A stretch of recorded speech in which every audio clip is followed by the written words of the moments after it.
दोस्तों, राहुल गांधी के जिस प्रेस कॉन्फ्रेंस का इंतजार पूरी जनता के साथ साथ खास तौर पर बीजेपी और चुनाव आयोग को था, वो प्रेस कॉन्फ्रेंस भी हुई।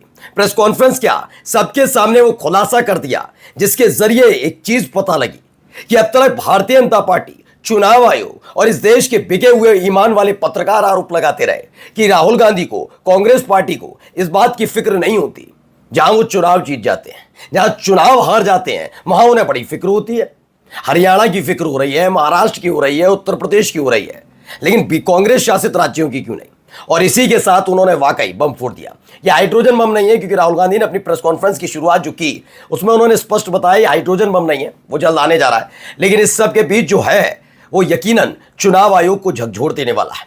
यह जरूर चुनाव आयोग का समर्थन करने वाली बीजेपी को झकझोर देने वाला है। बस इंतजार मुझे इस प्रेस कॉन्फ्रेंस के बाद एक बार फिर से होगा, किसी और का नहीं, अनुराग ठाकुर का, जिन्होंने पिछली बार फंसा दिया था चुनाव आयोग को। खैर, क्या कुछ हुआ राहुल गांधी की प्रेस कॉन्फ्रेंस में? दावा यह भी है कि जब प्रेस कॉन्फ्रेंस की जा रही थी और देश तक उनकी बात पहुंच रही थी तो कई जगह बिजली काटी गई, ऐसा दावा किया जा रहा है। लेकिन फिलहाल राहुल गांधी की प्रेस कॉन्फ्रेंस से क्यों बीजेपी में सन्नाटा पसर गया है, दिखाने जा रहा हूं। नमस्कार, मैं हूं प्रज्वल गौतम और आप देख रहे हैं the live TV. The live TV, सच सबसे आगे। शुरुआत इस बयान के साथ कर रहा हूं। सबसे पहले ये बयान सुनिए, बड़ा आरोप है। Aland is constituency in Karnataka. 6,018 votes. Somebody tried to delete 6,018 votes. We don't know the total number of votes that were deleted in Aland in the 23 election. They are much higher than 6,018. But somebody got caught deleting 6,018 votes. And it was caught, like most crimes, by a coincidence. तो यहां से शुरू करते हैं। सबसे पहले उन्होंने कर्नाटक, देखिए मैं कर्नाटक का जिक्र क्यों कर रहा हूं तो पहले समझिए। मैंने कहा ना, जिस देश की गोदी मीडिया के बिके हुए ईमान वाले पत्रकार क्या कहते थे, महाराष्ट्र हार गए तभी बोल रहे हो, कर्नाटक पे बोलो। देखिए कर्नाटक आ गया है साहब, और अगर इतना भी जमीर बचा हुआ है तो सच दिखाना। आज सवाल सरकार से पूछ लेना, इस चुनाव आयुक्त से पूछना, चुनाव आयोग से पूछना। कर्नाटक में आनंद के एक निर्वाचन क्षेत्र है, किसी ने 6018 वोटों को डिलीट किया, यह आरोप राहुल गांधी का है। हमें नहीं पता कि 2023 के चुनाव में आनंद में कुल कितने वोट हटाए गए, यह संख्या 6018 से कहीं ज्यादा है, लेकिन कोई उन 6018 वोटों को हटाते हुए पकड़ा गया, ये राहुल गांधी ने सवाल पूछा है। इन सवालों का जवाब क्या मिल पाएगा ज्ञानेश कुमार से? क्योंकि जब ज्ञानेश कुमार से 18,000 नाम काटने, जो वोट नहीं डालने दिए या नाम काटे गए, जब यही हलफनामा भेजा गया था, हलफनामे के साथ, क्योंकि हलफनामा चल रहे थे, एफिडेविट। ज्ञानेश कुमार जैसी प्रेस कॉन्फ्रेंस शुरू की थी, एक पत्रकार ने पूछ लिया, हलफनामे तो दिए थे 18,000, तो उन्होंने खुलेआम झूठ परोस दिया था और उस दिन के बाद शक्ल दिखाने तक नहीं आए। समझ गए, बेइज्जती हो गई। अब पत्रकारों के सामने आया तो बहुत बुरी तरीके से मुझे रगड़ कर रख देंगे, सवाल पूछेंगे। पिछली बार तो आप 18,000 हलफनामे नहीं मिले, इसका जिक्र करके गए थे, जबकि उनके पास तो रसीद है चुनाव आयोग की। काम वाम करते हो या चाटुकारिता में लगे रहते हो, ये सवाल भाई पूछ लिया जाएगा, इसलिए बेचारे देख नहीं रहे। लेकिन फिलहाल इनने क्या कहा है, 6018 वोटों का जिक्र किया कर्नाटक के आनंद में।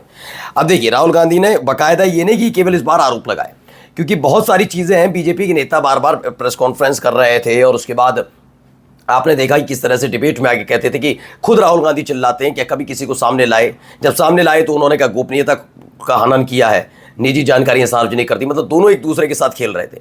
राहुल गांधी ने इस बार ऐसा कहा, हम नहीं करेंगे, लोग बताएंगे आपको। क्या तो देखिए, लोगों को बुला लिया, आप सुनिए। That's our candidate. हाँ, कन्नड़ा में बोलिए। ನನ್ನ ಹೆಸರು ಸೂರ್ಯಕಾಂತ್ ಗೋವಿನ. ನಾನು ಸರ್ಸಂಬ ಗ್ರಾಮದಲ್ಲಿ ಇದ್ದೆ.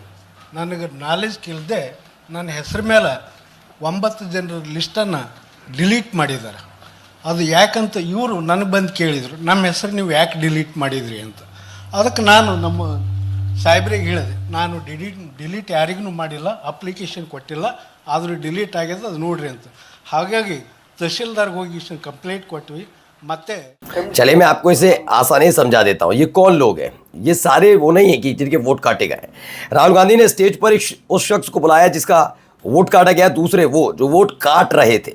आरोप कांग्रेस नेता राहुल गांधी चुनाव आयोग पर लगा रहे हैं कि विपक्ष के वोटर्स के नाम लिस्ट से डिलीट किया जा रहा है। तो देखिए, सबको बुला लिया गया कि कौन वोट काट रहा है, कौन वोट कट रहा है, सबकी एक एक जानकारी इस बार उन्होंने सार्वजनिक की। गोविंद प्रताप सिंह भी लिखते हैं, राहुल गांधी की प्रेस कॉन्फ्रेंस में बड़ा खुलासा, कर्नाटक में जिसका वोट काटा गया, जिसके नाम पर आवेदन देकर वो डिलीट करवाए गए, जिन राहुल गांधी ने दोनों को मंच पर बुलाया, खेल किसने किया दोनों को नहीं पता, किसने किया पता ही नहीं है कि किसके नाम पर कौन खेल कर रहा है। ये सारे खेल हो रहे हैं, लेकिन इस देश के चुनाव आयुक्त को फर्क नहीं पड़ता, उसे उन्हें वो नींद में सो रहे हैं। सब सेट है ना, बेटियां दामाद सब सेट, बढ़िया चल रहा है, सब चंगा सीना तो चंगा सी, और चंगा सी बहुत दिक्कत पैदा करने वाला। सुनिए क्या कहते हैं राहुल गांधी आगे। और जब हम चेक करने के भैया आपका नंबर है, तो आपका नंबर है ही नहीं, किसी और का नंबर, और टारगेट करके कांग्रेस वोटर्स को डिलीट किया गया। ये गोदाबाई राहुल जी है, गांधी बता रहे हैं टारगेट करके कांग्रेस वोटरों को डिलीट इनके किया गया। नाम पर 12 वोटर्स डिलीट किए गए, इनको मालूम ही इस नहीं, बार सीधा ज्ञानेश कुमार को इनको लपेटा है। पता ही नहीं कि इन्होंने 12 वोटर्स डिलीट किए। चुनाव आयोग की पूरी पोल खोल दी है राहुल दिखाइए गांधी। जरा। कांग्रेस के समर्थकों के वोट काटे जा रहे हैं, इस बार सीधा ज्ञानेश को ज्ञान दिया गया है कोई जवाब? बिल्कुल सवाल हर कोई पूछ रहा है कि ज्ञानेश कुमार तुम बता पाओगे? आप तो कहते हो ना जीरो उसका वोटर लिस्ट में एड्रेस होता है जो यहाँ रहता है। सोचिए इस देश के चुनाव आयुक्त ने कितना करकट किस्म का, कूड़ा करकट टाइप का होता है ना, वो तर्क दिया। इस देश के चुनाव आयुक्त को जरा सोचिए, किस व्यक्ति को बनाया और किस तरीके से बनाया तो वो करेगा क्या। ये सारी चीजें देश की जनता को पता लगने लगी है। अब आइए राहुल गांधी ने एक और बात कही, जरा इसे भी सुनिए। एक इंटरेस्टिंग बात आई है जो मैं आपको बताना चाहता हूं कि इलेक्शन कमीशन के अंदर से हमें मदद मिलनी शुरू हो गई है।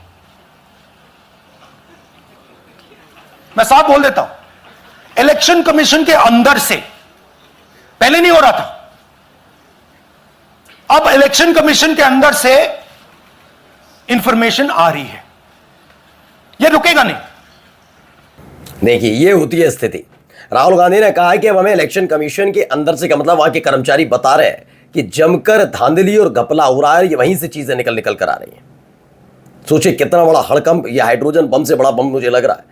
चुनाव आयुक्त तो आज हिल गया होगा, पहचान लगा रहा होगा ये कौन कौन लोग हैं जो ये अंदर की जानकारियां बाहर पहुंचा रहे हैं। इसे आप कुछ भी कैसे भी करके आरोप लगाते रहिए कि राहुल गांधी संवैधानिक संस्था के साथ खिलवाड़ कर रहे हैं, कुछ भी कर रहे हैं, लेकिन संवैधानिक संस्था ने इस देश के लोकतंत्र के साथ जो खिलवाड़ किया, और संवैधानिक संस्था के पद पर बैठा हुआ, सर्वोच्च पद पर बैठा हुआ व्यक्ति कैसे इस देश के लोकतंत्र का हनन कर रहा है, कैसे उसको मजाक और माहौल में तब्दील कर दिया, आप खुद सोचिएगा। मैं फिर कहता हूं, लोकतांत्रिक देश है, सबसे बड़ा हमारा देश, और उसकी पहली प्रक्रिया क्या होती है? चुनाव। और वही चुनाव को निष्पक्ष कराने की जिम्मेदारी चुनाव आयोग और चुनाव आयुक्त की। चुनाव आयुक्त तो एक संवैधानिक संस्था है जिसे चलाता चुनाव आयुक्त है, लेकिन चुनाव आयुक्त ने किस तरीके से उसका माहौल उड़ा दिया समझिए। तो ये होना भी चाहिए था, लोकतंत्र बचाने के लिए करना भी चाहिए। TV9 भारतवर्ष की खबर है, जहां कांग्रेस मजबूत वहां वोट हटाए गए, टारगेट करके वोटर लिस्ट में बदलाव हुआ है। यही नहीं, 1 नंबर से 14 मिनट में 12 वोट डिलीट किए गए, राहुल गांधी का आरोप जो भी उन्होंने दिखाए थे। वहीं एक और बड़ी खबर आ गई, राहुल गांधी जी की प्रेस कॉन्फ्रेंस के समय देश के अनेक हिस्सों में बिजली कटौती की खबर है। क्या आपके यहाँ बिजली नहीं थी? बहुत लोग नीचे जवाब दे रहे हैं, कह रहे हैं कि हाँ वाकई हमारे यहाँ भी लाइट कट गई, हमारे यहाँ भी लाइट कट गई। ये कहा जा रहा है कि 10 बजे को, बहुत सारे लोग इसमें कमेंट दे रहे हैं। विक्रम नाम का कोई व्यक्ति है, उन्होंने इसका दावा किया और लोगों से सवाल पूछा, तो उनके जो भी उनको जानने वाले लोग हैं बहुत सारे आए उस पर, उन्होंने कहा हाँ बात तो सही है, 10 बजे से लाइट गायब है कई हिस्सों में, ऐसा दावा किया जा रहा है उनकी तरफ से। वहीं सुनील शर्मा ने कहा सीबीआई, देखिए सीबीआई का जिक्र, CID ने चुनाव आयोग को 18 बार खत लिखा पर चुनाव आयोग को जवाब नहीं आया। अब ये केस बिल्कुल साफ हो गया कि वोट चोरी एक ऑर्गेनाइज तरीके से किया जा रहा है, जिसे राहुल गांधी समझ गए और दूसरों को समझा रहे हैं। वहीं देखिए Karnataka CID filed FIR and sent 18 letters in 18 month. चुनाव में गड़बड़ी को लेकर कर्नाटक की CID ने बेहद संगीन आरोप लगाए। चुनाव आयोग को इन आरोपों के जवाब देने चाहिए, अन्यथा शक के घेरे में आयोग के अफसर ही आएंगे। सवाल यह भी है कि क्या कोई सिंडिकेट पूरे देश में इस तरह वोट की जालसाजी कर रहा है? ज्ञानेश कुमार वाकई उस दिन को कूस रहे होंगे जब उन्हें चुनाव आयुक्त बनाया, तब तो बहुत खुश हुए होंगे, मजा आएगा, साहब के आशीर्वाद तल्ले बन गए। लेकिन आज वो सोच रहे होंगे कि उम्र के इस पायदान पर और नौकरी के इस पायदान पर खड़े होकर क्या हो गया उनके साथ।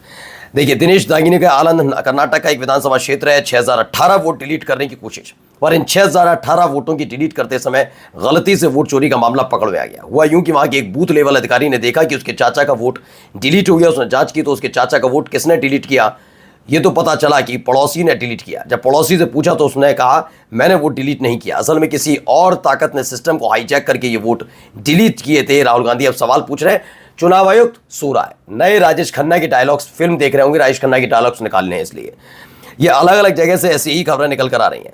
इस पर एक पत्रकार ने सवाल पूछा तो देखिए क्या आपने कहा सर कि आपके पास पुख्ता सबूत है, ब्लैक एंड वाइट सबूत है, तो क्या अगर ईसीआई अभी जवाब नहीं देती है तो कोर्ट का रुख करेंगे, ये ऑप्शन है आपके पास, जाएंगे? देखिए, मैंने कहा कि मेरा काम as opposition leader normal situation में मेरा काम ऑपोजिशन का रोल है, सरकार पे प्रेशर डालने का रोल है। मेरा काम हिंदुस्तान के लोकतंत्र को बचाने का नहीं है। अब इसको दूसरे तरीके से लोग समझेंगे, लेकिन बात सच है ना, इस देश के लोकतंत्र को बचाने का जिम्मेदारी सरकार की होती है, संवैधानिक संस्थाओं की होती है। और वो दोनों क्या कर रहे हैं तो जरा सोचिए। हर जिम्मेदारी नेता प्रतिपक्ष से रखी जाती है। पंजाब क्यों नहीं गई, मलेशिया चले गए, मोदी जाए ना जाए फर्क नहीं पड़ता। मणिपुर चल रहा है, वहां क्यों चले गए, लेकिन मोदी जाए ना जाए फर्क नहीं पड़ता। सबके कागज देखेंगे, मोदी अपनी डिग्री नहीं दिखाएंगे, फर्क नहीं पड़ता है। तो ये सारी चीजें है ना, अब देश समझ रहा है साहब, बात समझिए। आपने बिल्कुल मूसल में सर दे दिया है सबने। राहुल गांधी ने कहा, मैं ज्ञानेश कुमार से कहना चाहता हूं कि आपने संविधान की शपथ ली, अपना काम कीजिए और कर्नाटक सीआईडी को सबूत देकर जांच में मदद कीजिए, वरना पूरा हिंदुस्तान ये समझेगा कि आप वोट चोरों की रक्षा कर रहे हैं। और ये प्रतीत कभी कभी उनके डायलॉग से होता भी है। मैं अपनी टीम से कहा है कि अगर आप हमारे पास पक्के सबूत और अकाट तर्क नहीं होंगे तो मैं स्टेज पर नहीं जाऊंगा, राहुल गांधी ने कह दिया। ये प्रेस कॉन्फ्रेंस क्यों ही नहीं बुलाई, उन्होंने कहा कि पहले मैंने अपनी टीम से कहा कि बिल्कुल सही एक एक तथ्य को परख लेना, 1 बार 2 बार 10 बार 20 बार 100 बार 200 बार, उसके बाद ही हम जाएंगे। क्योंकि अगर हम सवाल उठा रहे हैं तो देश को गुमराह करने के लिए नहीं, हम देश के सामने सच रखने के लिए कर रहे हैं। गुमराह करने का आरोप लगा तो मैं बिल्कुल नहीं जाऊंगा, ये उन्होंने कह दिया था। यानी अपने आप समझिए क्या क्या चीज़ है। इसी बीच का कि आज मैं हाइड्रोजन बम का खुलासा नहीं करूंगा, वो जल्द होगा। आज बताऊंगा कि मुख्य चुनाव आयुक्त ज्ञानेश कुमार किस तरह वोट चोरी करा रहे हैं, दलित और माइनॉरिटीज के वोट किस तरह काटे जा रहे हैं, दावे में 100% सबूत के साथ देने जा रहा हूं। ये खबर भी निकल कर आई सामने। वहीं देखिए सौरभ है, उन्होंने भी कहा इस बार प्रेस कॉन्फ्रेंस में राहुल गांधी स्क्रीन पर जो भी दिखा रहे हैं उसके लेफ्ट साइड में द क्राइम लिखा हुआ है। क्या ये क्राइम नहीं है, ये भी सवाल है। और देखिए हसन यूसुफ कांग्रेस के लिखते हैं, देश में ओबीसी आदिवासी अल्पसंख्यकों के वोट काटे जा रहे हैं, चुनाव आयोग लोकतंत्र को नुकसान पहुंचा रहा है। अब सवाल यह है कि इस पूरी प्रेस कॉन्फ्रेंस के बाद क्या होगा? क्या चुनाव आयुक्त आएंगे? क्या इन सवालों के जवाब दे पाएंगे? क्या सीआईडी की मदद करेंगे? क्योंकि सीआईडी तो लंबे समय से लेटर लिख रही है कर्नाटक की, वो तो कर्नाटक में सरकार है कांग्रेस की, तो पता चल रहा है। सोचिए इस चुनाव आयोग में को इतना फर्क नहीं पड़ता कि इतने बड़े आरोपों के बाद अगर एक जांच एजेंसी कुछ कह रही है तो सुन लिया जाए उसके आरोप को। सुनाएंगे क्यों? कृपा पात्र जो है। नमस्कार।